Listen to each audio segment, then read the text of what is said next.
Hello friends, आज के इस वीडियो में हम लोग रासायनिक गुण के आधार पर धातु एवं अधातु में अंतर याद करने के लिए सीखेंगे। अगर आप लोग बच्चों कक्षा 10 में पढ़ते हैं तो यह वीडियो आप लोग के लिए मोस्ट इंपॉर्टेंट रहने वाला है, क्योंकि यह सवाल आप लोग के बोर्ड एग्जाम में हर बार पूछे जाते हैं। तो वीडियो को बहुत ध्यान से पूरे अंत तक जरूर देखें ताकि सारे अंतर आप लोग को एक बार में ही पूरे याद हो जाएं। तो चलिए बच्चों, देखते हैं क्वेश्चन को। क्वेश्चन में लिखा हुआ है बच्चों, रासायनिक गुण के आधार पर धातु एवं अधातु में विभेद कीजिए। एक होता है भौतिक गुण और एक होता है रासायनिक गुण। तो हम लोग के एग्जाम में हर बार रासायनिक गुण वाले ही पूछे जाते हैं 5 नंबर में। तो इसको याद कैसे करेंगे? तो एक तरफ मैंने लिखा है धातु और एक तरफ लिखा है अधातु। अब देखिए तो रासायनिक गुण के आधार पर दोनों में अंतर क्या क्या होता है। सबसे पहले लिखा हुआ है धातु विद्युत धनात्मक होती है। धातु विद्युत धनात्मक, धनात्मक का मतलब होता है प्लस।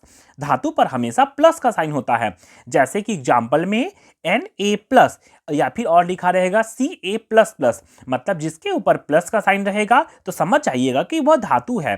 तो पहला पॉइंट तो हो जाएगा ना, धातु विद्युत धनात्मक होती है जैसे Na प्लस, और अधातु विद्युत ऋणात्मक होती है। ऋणात्मक का मतलब होता है माइनस, जैसे Cl माइनस। याद हो जाएगा ना।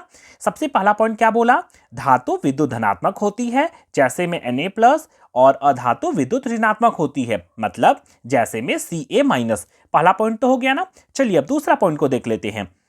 दूसरा पॉइंट में लिखा हुआ है धातु की तरफ बच्चों, धातु ऑक्सीजन के साथ अभिक्रिया करके क्षारीय धातु ऑक्साइड बनाती है। ध्यान रखिएगा, सबसे पहले किसके साथ अभिक्रिया करवा रहे हैं? तो ऑक्सीजन के साथ। तो इधर भी ऑक्सीजन तो इधर भी ऑक्सीजन, धातु के साथ भी ऑक्सीजन और अधातु के साथ भी ऑक्सीजन से अभिक्रिया करवाएंगे। तो अंतर का मतलब यही तो होता है कि एक ही चीज लेकिन उल्टा होना चाहिए दोनों की तरफ। तो दूसरा पॉइंट में कैसे याद करेंगे? धातु ऑक्सीजन के साथ अभिक्रिया करके क्षारीय धातु ऑक्साइड बनाती है। तो कभी भी बच्चों आप लोग को रासायनिक गुण के आधार पर अंतर लिखने को आएगा तो हम लोग को सबसे जरूरी है समीकरण लिखना। समीकरण अगर नहीं लिखेंगे तो नंबर नहीं मिलेगा। इसलिए जितना भी अंतर हम लोग करेंगे रासायनिक गुण के आधार पर सभी में समीकरण लिखना जरूरी है। तो क्वेश्चन में इसका दूसरा पॉइंट में बोला था धातु ऑक्सीजन के साथ अभिक्रिया करके क्षारीय धातु ऑक्साइड बनाती है, जैसे Na मतलब सोडियम जो कि धातु है, ऑक्सीजन के साथ जैसे ही अभिक्रिया करेगा तो बनाएगा Na2O मतलब सोडियम ऑक्साइड।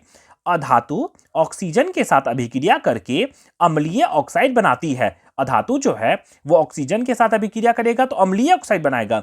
ये क्षारीय बनाता था ना, और ये बनाता है अम्लीय। एग्जाम्पल में S मतलब सल्फर जो कि एक अधातु है, ऑक्सीजन के साथ जैसे ही अभिक्रिया करेगा तो बनाएगा SO2 सल्फर डाइऑक्साइड जो कि अम्लीय है।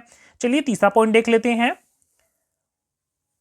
तीसरा पॉइंट बच्चों, धातु के ऑक्साइड जो कि धातु का ऑक्साइड जो बना था ना उसी को ले लेना है। धातु के ऑक्साइड जल में घुलकर क्षार बनाते हैं। अब दोनों तरफ जल से अभिक्रिया करवाएंगे। पहले ऑक्सीजन से करवाएं, अब हम लोग जल से करवाएंगे।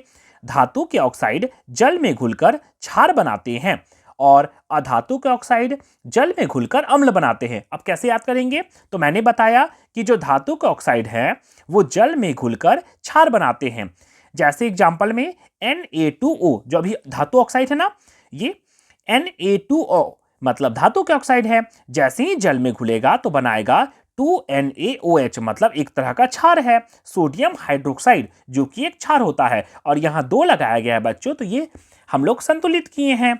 इसको याद करना बेहद जरूरी है। थोड़ा सा मुश्किल है लेकिन आराम से याद हो जाएगा। सबसे पहले ऑक्सीजन से अभिक्रिया करवाइएगा, फिर आप लोग जल से अभिक्रिया करवाइएगा दोनों तरफ। धातु का ऑक्साइड जल में घुलकर क्षार बनाते हैं, और इधर क्या बोले? अधातु के ऑक्साइड जल में घुलकर अम्ल बनाते हैं। अधातु का ऑक्साइड मतलब इसको ले लिए हैं, यह अधातु के ऑक्साइड है। अधातु का ऑक्साइड है, जल से जैसे अभिक्रिया करेगा तो बनाएगा H2SO4 मतलब इसको बोलेंगे सल्फ्यूरस अम्ल। सल्फ्यूरस अम्ल याद हो जाएगा ना। चलिए अब नेक्स्ट देखते हैं। चौथा पॉइंट हम लोग देखते हैं। चौथा पॉइंट में लिखा हुआ है बच्चों, धातु अम्ल के साथ अभिक्रिया करके, सबसे पहले ऑक्सीजन के साथ, फिर जल के साथ, फिर अब अम्ल के साथ अभिक्रिया करवाएंगे। तो कैसे बोलेंगे? धातु अम्ल से अभिक्रिया करके हाइड्रोजन गैस बनाती है। इधर बोलेंगे अधातु अम्ल से अभिक्रिया करके हाइड्रोजन गैस नहीं बनाती है, धातु अम्ल से अभिक्रिया करके हाइड्रोजन गैस बनाती है। कैसे? तो Mg जो कि एक धातु है मैग्नीशियम, अम्ल, अम्ल मतलब HCl हाइड्रोक्लोरिक अम्ल लिए हैं, तो क्या बनाएगा MgCl2 प्लस H2 और यहां तीर का निशान दिया गया है, मतलब ये हाइड्रोजन गैस। इसको थोड़ा सा याद करना पड़ेगा, ये तो बहुत आसान है कि एक बार ऑक्सीजन के साथ अभिक्रिया करवा देना है, एक बार जल के साथ अभिक्रिया करवाना है और एक बार अम्ल के साथ अभिक्रिया करवाना है। तो धातु अम्ल से अभिक्रिया करके हाइड्रोजन गैस बनाती है और अधातु जो है वो अम्ल से अभिक्रिया करके हाइड्रोजन गैस नहीं बनाती है। चलिए देखते हैं बनता है कि नहीं हाइड्रोजन गैस। सी मतलब कार्बन, कार्बन लिए और यह अम्ल लिए हैं H2SO4 सल्फ्यूरिक अम्ल है। जैसे ही अभिक्रिया करेगा तो बनाएगा CO2 carbon dioxide, SO2 sulphur dioxide और जल बनाया। देखिए तो हाइड्रोजन गैस तो इसमें नहीं ना बना, मतलब नहीं बनेगा। ये ऑब्जेक्टिव में भी क्वेश्चन पूछे जाते हैं कि धातु जो है वो अम्ल से अभिक्रिया करके कौन सा गैस बनाती है। तो याद रखिएगा धातु अम्ल से अभिक्रिया करके हाइड्रोजन गैस बनाती है और अधातु अम्ल से अभिक्रिया करके हाइड्रोजन गैस नहीं बनाती है। इतना तो याद हो जाएगा ना। चलिए नेक्स्ट अब 5वां पॉइंट देख लेते हैं, क्योंकि हम लोग का 5 नंबर का आता है सवाल, इसलिए हम लोग को 5 पॉइंट याद करना बेहद जरूरी है। ये हर बार आप लोग के एग्जाम में पूछे जाते हैं 5 नंबर में।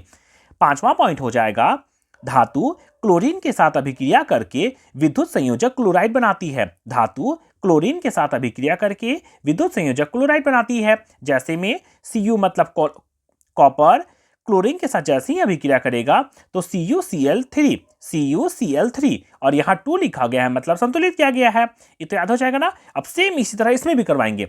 अधातु क्लोरीन के साथ अभिक्रिया करके सहसंयोजक क्लोराइड बनाती है। अधातु क्लोरीन के साथ अभिक्रिया करके सहसंयोजक क्लोराइड बनाती है।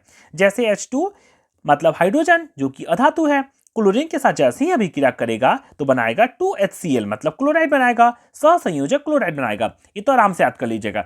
इस तरह से बच्चों हम लोग टोटल 5 पॉइंट याद कर लिए हैं। चलिए एक बार जल्दी सा देख लेते हैं कैसे याद करेंगे। और ध्यान रखिएगा बच्चों, हर बार आप लोग के एग्जाम में, बोर्ड एग्जाम में रासायनिक गुण के आधार पर 5 नंबर के अंतर पूछे जाते हैं केमिस्ट्री से। सबसे पहले आप लोग धातु विद्युत धनात्मक होती है, अधातु विद्युत ऋणात्मक होती है। फिर ऑक्सीजन के साथ दोनों तरफ अभिक्रिया करवा देगा। यहां भी लिखे हैं कि धातु ऑक्सीजन के साथ अभिक्रिया करके क्षारीय ऑक्साइड बनाती है और अधातु ऑक्सीजन के साथ अभिक्रिया करके अम्लीय ऑक्साइड बनाती है। ये तो हो जाएगा ना। तीसरा पॉइंट में जल के साथ अभिक्रिया करवाए हैं, चौथा पॉइंट में अम्ल के साथ अभिक्रिया करवाए हैं और 5वां पॉइंट में क्लोरीन के साथ अभिक्रिया करवाए हैं और नीचे हम लोग समीकरण लिखे हैं। इस तरह से बच्चों आप लोग इसको आसानी से याद कर सकते हैं। और बोर्ड एग्जाम से रिलेटेड और भी नए नए वीडियो पाने के लिए और मोस्ट इंपॉर्टेंट वीडियो पाने के लिए मेरे चैनल को सब्सक्राइब करके जरूर रखें। धन्यवाद।